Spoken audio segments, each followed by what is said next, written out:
የ17ኛው መቶ ክፍለ ዘመን ትሩፋት ናት። በርካታ ሀብቶች ያሏት ጎንደር ከተማ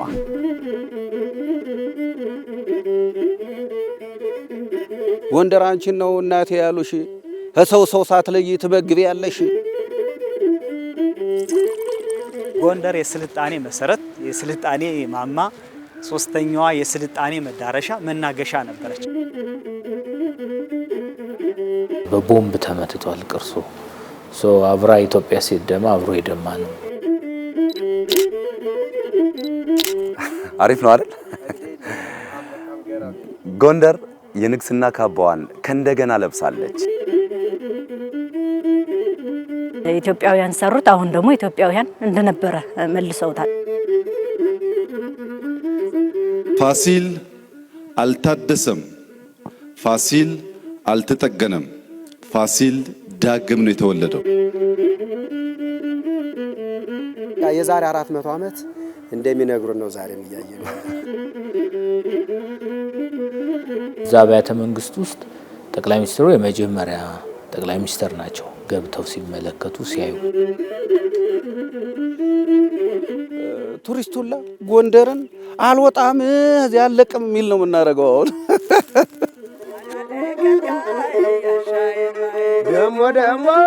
ደሞ ላይኔ ማናለ ከልካይ ያሻየን ማየም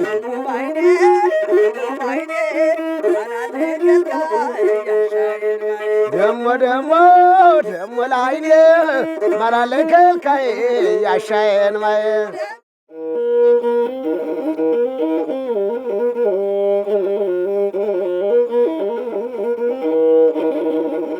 በ17ኛው መቶ ክፍለ ዘመን በአፄ ፋሲለደስ ዘመነ መንግስት ተቆርቁራ የታነጸች ከተማ ናት። በ3 ኪሎ ሜትር ራዲየስ በዩኔስኮ መዝገብ በሰፈሩ ሀብቶች ከመከባቧን ባሻገር መልክዓ ምድራዊ አቀማመጧ ጎንደርን የታሪክና የባህል መናገሻ አድርጓታል።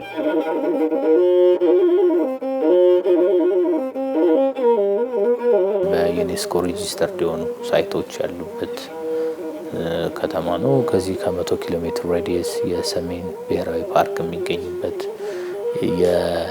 በ30 ኪሎ ሜትር ደግሞ የጣና ሐይቅ መገኛ አካባቢ ነውና ሁሉንም አማክሎ ከሰሜን ተራራ እስከ አልጣሽ ፓርክ ድረስ የሚገኝ አካባቢ በመሆኑ እጅግ በጣም ለቱሪስት ተመራጭ ቦታ ነው።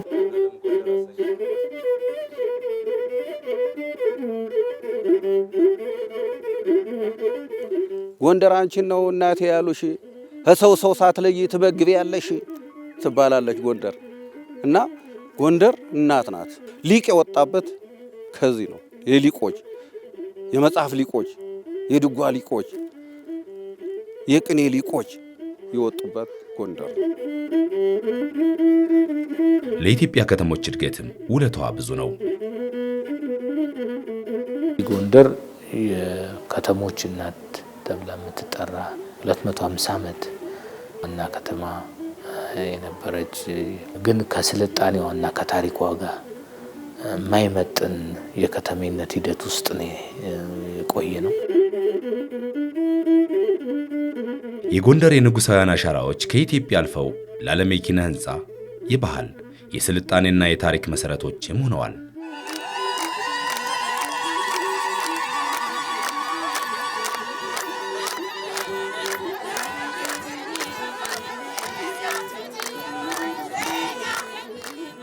የኢትዮጵያን የመካከለኛ ዘመን ስልጣኔን በገለጠችው ከተማ የሚገኘው የፋሲል አብያተ መንግስት የተቀመጡትና ዘመናትን የተሻገሩ የኪነ ህንፃ፣ ኪነ ጥበብ፣ ዕደ ጥበብና የሥነ ስዕል ትሩፋቶች ትውስታቸው ዘመን ይሻገራል።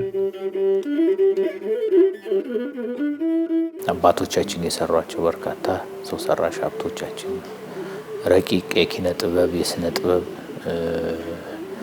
መልከታዎች የታዩባቸው ቁስ ብቻ ሳይሆኑ አመለካከትም ጭምር የነበሩ እና አሁን ዛሬ ልንጠቀምባቸው የምንችላቸው በርካታ ሀብቶች ያሉበት ነው። በ17ኛው መቶ ክፍለ ዘመን በአፄ ፋሲለደስ የቆሙ እነዚህ የአብያተ መንግስታት ህንፃዎች ዛሬም ሕያው የስልጡንነት ማሳያ ሆነው ዘልቀዋል።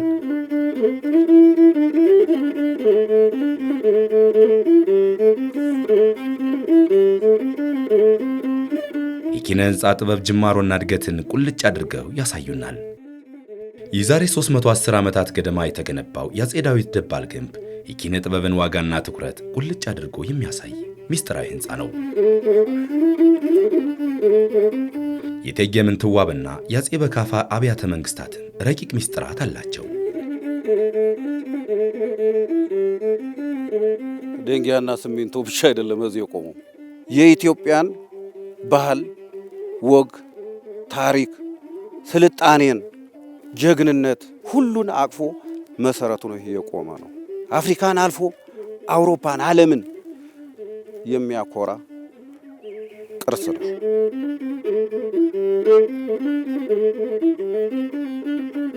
የኢትዮጵያ ማንጸባረቂያ እዚህ ላይ ግንብ አለ። ግን ስለዚህ ቤተ መንግስት ስናወራ አብረን ኢትዮጵያና የይዘን ነው የምናወራው።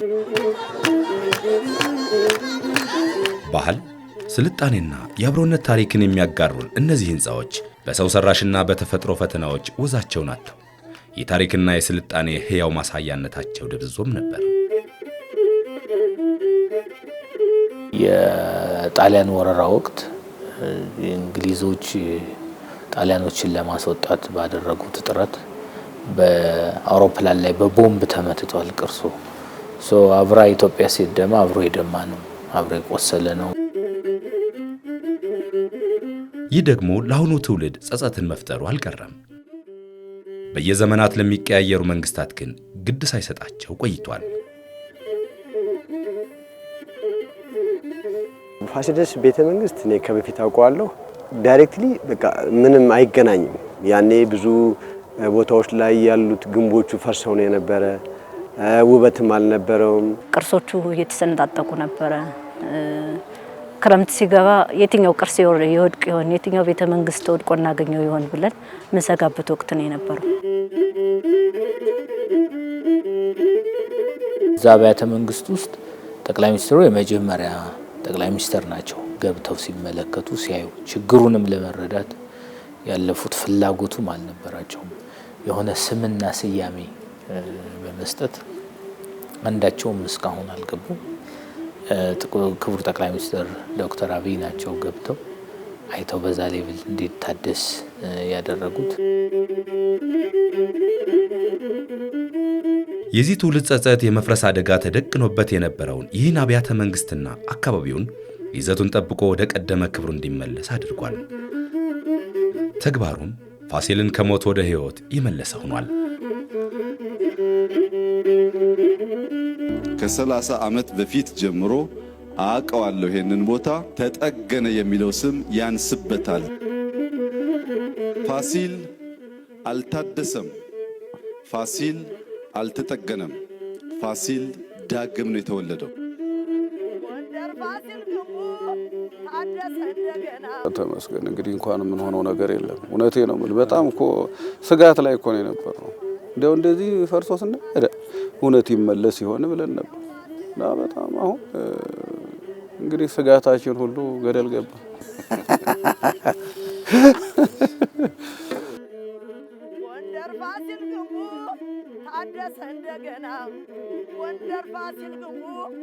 እዛ ድልድዩ ጋር መጀመሪያው ቤተ መንግስቱ ተነስተ ወደ አፄ ፋሲል መግባት እንድችል ተደርጎ በቀጥታ ድልድይ ተሰርቷል። ያነ በፊት ነበረ፣ ግን ደግሞ ፈርሶን በቃ የሌለበት ሁኔታ ነው የነበረውና እንደገና የተሰራበት ሁኔታ ነው ያለ። በዛም የአፄ ኢያሱ ስቲምባዙ ደግሞ በጣም በሚያምር ሁኔታ ከነበረበት ወደ አመድነት ከተቀየረበት ተነስቶ እንደገና ነፍስ ዘርቶ እናየዋለን እና ቤተ መንግስቶች በሙሉ እንደምታያቸው ውብ ሆነው ደምቀው ነው የምናያቸው። ከቆምንበት ከገረኛው መንገድ ጀምሮ ቤተ መንግስቱን ፖሊዩት በማይረብሽ መልኩ በሚናበብ መልኩ ነው እንግዲህ ቤተ መንግስቱ ሲታደስም ከዚህ ጀምሮ ነው የተጨነቁለትና የምታዩዋቸው ከበር ከመስኮት ከሰገነት ሁሉ እነዚህ አርቾች ከቀይ ጡቦች ጀምረው እነዚህ ሁሉ ከታደሱት ጋር ተያይዞ እንግዲህ በሚያምር መልኩ እንግዲህ ታድሶ ጎብኚውን እየጠበቀ ይገኛል ማለት ነው።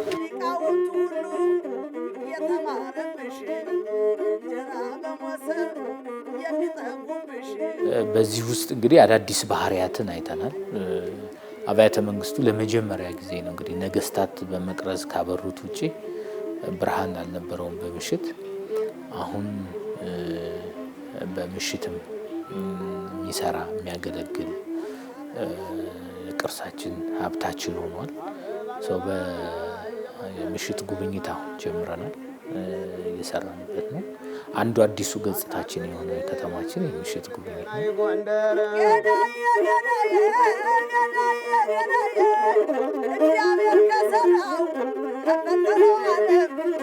ድሮም እኮ እኛ እናውቅም የሰሩ ልጆቻችን ናቸው። በእኛው ጥበብ በእኛው ኃይል የተሰራ ነው። ማንም የሰራው እኮ አይደለም። አሁንም በልጆቻችን ኃይል ታደሰልን። በቃ መልከ ደስ ሲል ይሄ መልከተው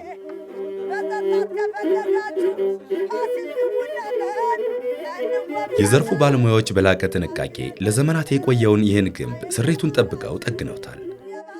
ቅርሶቻችንን ለመጠበቅ ትልቅ ምዕራፍ የከፈተው ይህ ተግባር ለፋሲል አብያተ መንግስታት ትንሣኤ ሆኗል።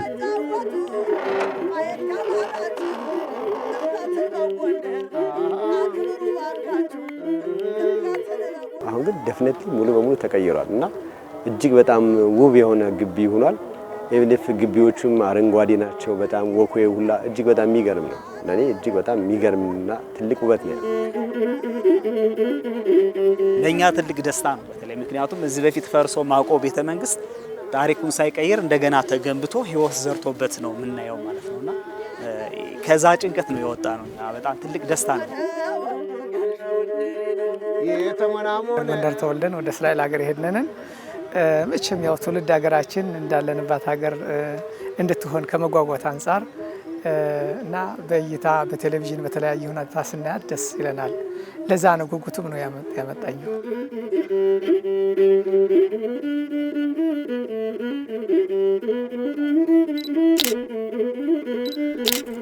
አሪፍ ነው አይደል? ጎንደር የንግስና ካባዋን ከእንደገና ለብሳለች። ጎንደር አሸብርቃለች።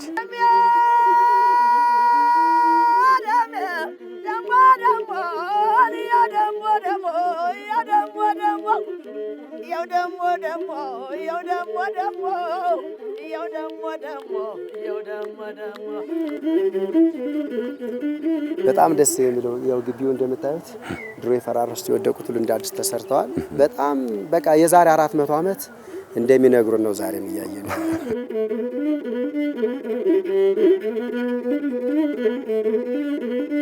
የፋሲልን ግንብ ስናይ የሚነግረን ትልቅ የሆነ የዘመኑ ስልጣኔ አለ። ያን ስልጣኔ እንደገና የማምጣት ያክል እንደገና እንዲያንሰራራ የማድረግ ያክል ነውና ምንም ጥያቄ የለውም። ካባ ለበሰች ማለት እንችላለን። ታሪክን ወደ ኋላ ሄዶ የወራሪን ስህተት ሁሉ ያረመ ስራ ነው የተሰራውና በዚህም አብዛኞቹ የተስማሙበት ስራ ነው። አንዳንዶቹ ነፃ አንዳንዱ ምናምን ሚል ነበር። ጎንደርና አካባቢው ሰው አላለም እንደዛ። ምክንያቱም ኖራን ያውቃል፣ እንዴት እንደሚሰራ ያውቃል። እንደ ኖራ እንዴት ይሆናል፣ መቼ ከለሩን ቀለሙን እየቀየረ መቼ መጣል እውቀቱ ስላለው አላለም እና ያው የጮሁትም ለታሪካቸው ለቅርሳቸው ካለ ተቆርቋሪነት ብለን ነው የምንወስደውና በዚህም ደረጃ አሁን ውጤታማ የሚባል ስራ የተሰራበት ነው።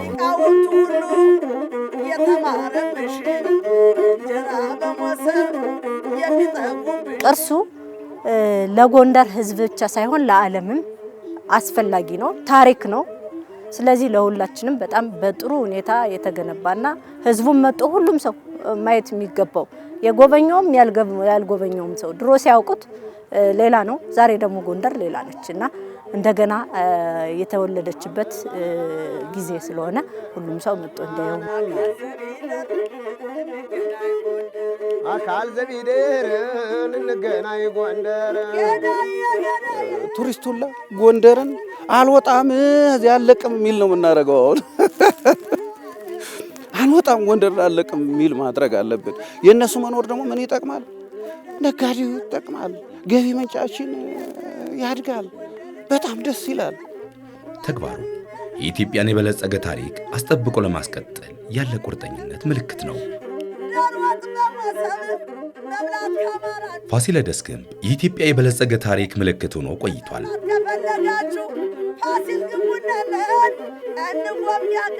በተደረገለት ጥገና የፋሲል አብያተ መንግስታት እንዲህ ባለ መልኩ ውበታቸው ተገልጧል። በተለይ ይዘቱን ሳይለቅ በዚህ መልኩ እድሳት መከናወኑ ደግሞ የቱሪስቶች ቁጥር እንዲጨምር አድርጓል። ካለው ሁኔታ አጠቃላይ ስናየው ከነበሩት ዓመታት 500-600% በ6 ወራት ውስጥ አድጓል እና በጥሩ ሁኔታ ያለ ነው። ሰውም ኢንተረስትድ ነው። ከገባ በኋላ በተለይ በነገታው ሌላ ሰው ይዞ ነው የሚመጣውና በጣም ደስ የሚል ሁኔታ ነው ያለው። በጣም በሚያምር ሁኔታ የሌሊትም ምሽትም ጉብኝት ለማስጀመር ዝግጅት እያደረግን ስለሆነ ቀጣይም የሌሊት ጉብኝት እናደርጋለን።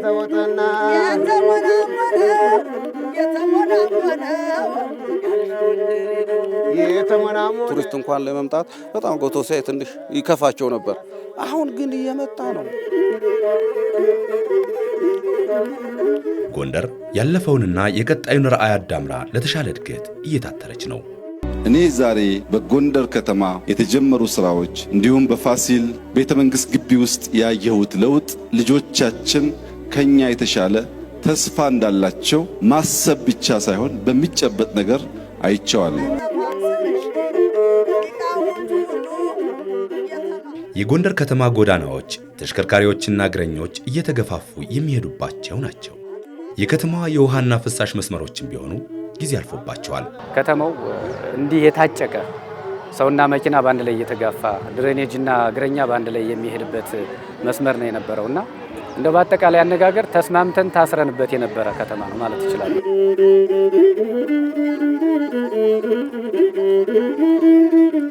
እንደምታዩት በጣም ነው የሚያምረው እና አካባቢው ማለት የኮሪደሩ ልማትም አለ። በጣም አምሮባታል ጎንደር። አሁን ያንን ያስወገደ ስራ ነውና ከፍሰትም አንፃር ከምንም አንፃር ብናየው ወደር የለሽ ነው። ህዝቡ ራሱን የሰራው ከተማው ኦልሞስት ከ3.5 ቢሊዮን ብር በላይ አውጥቶ መሬቱን ለቆ አፍርሶ ራሱ እኛ በምንሰጠው ፕላን ሰርቶ ይሄን አርግ ስንለው አድርጎ ነው ህዝብ እየሰራ ያለው። ጥሩ ነው። አሁን ኦልሞስት ወደ 15.5 ኪሎ ሜትር ነው ሰከንድ ፌዝ የሰራ ነው። የከተሜነት ፈርቀዳጅ ከሆኑት ከተሞች አንዷ የሆነችው ጎንደር ነገዋን እየገነባች ነው። የጀመረችው የኮሪደር ልማት እድገቷን እያፋጠነላት ያለ ይመስላል። የትራፊክ እንቅስቃሴውን የሚያሳልጡ መሰረተ ልማቶችን በየፈርጁ ገንብታለች። የንግዱ ህብረተሰብ ደስተኛ ነው፣ ደስ ብሎታል። አሁን ከዚህ ከፒያሳ ጀምረህ እስከ አራዳ ብታዩ የአራዳ ጅማሬ ደግሞ በጣም ህዝቡን አስደስቶታል። ለምን ያን ጉቶውን እያነሳ ነው ያለው። ነገ ያማረች ከተማ፣ የደመቀች ከተማ፣ የፍቅርና የሰላም ከተማ፣ የእምነት ከተማ ልትሆን እንደምትችል በነጋዴው ህብረተሰብ ግምቱ በዚህ ላይ የተመረኮዘ እንደሆነ አምናለሁ። ከዚህ ያለ የፏፏቴ ሁላ ያልነበረ እያየና ያለን አደባባዩ እዚህ ላይ ወሰቆለ ቦታ ነው የነበርና በእውነት በጣም የሚያምር የሚስብ ሆኗል። ዛሬ ቱሪስቶችም እየመጡ እየተደሰቱ የሚሄዱበት ሰዓት ነው ያለና በእውነት በጣም የሚያስደስት ነው ኮሪደር።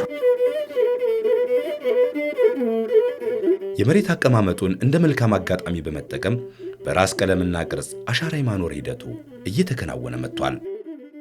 የተገነቡ መሰረተ ልማቶች ገጽታዋን እየቀየሩ የንግድ እንቅስቃሴዋን ደግሞ እያቀላጠፉ ያሉ ናቸው። ከተማችን እንደምታዩት አሁን በዚህ ልክ አልነበረም። ይህ ያለንበት ቦታ ራሱ ይህ የመጣው የኮሪደር ልማት ዲዛይን እና ግንባታ ከተጀመረ በኋላ ስለሆነ ለዚህ እውቅና መስጠት ፈልጋለሁ እንደ አንድ ባለሙያም። ይህም እንዲቀጥል ወደፊቱ በደንብ በስፋት የሚታዩት ቦታ ላይ የተሰሩ ስራዎች ወደ ውስጥም ገብተው በስፋት እንዲሰራ ሁሉም ማህበረሰብ የበኩሉን ቢያበረክት እላለሁ።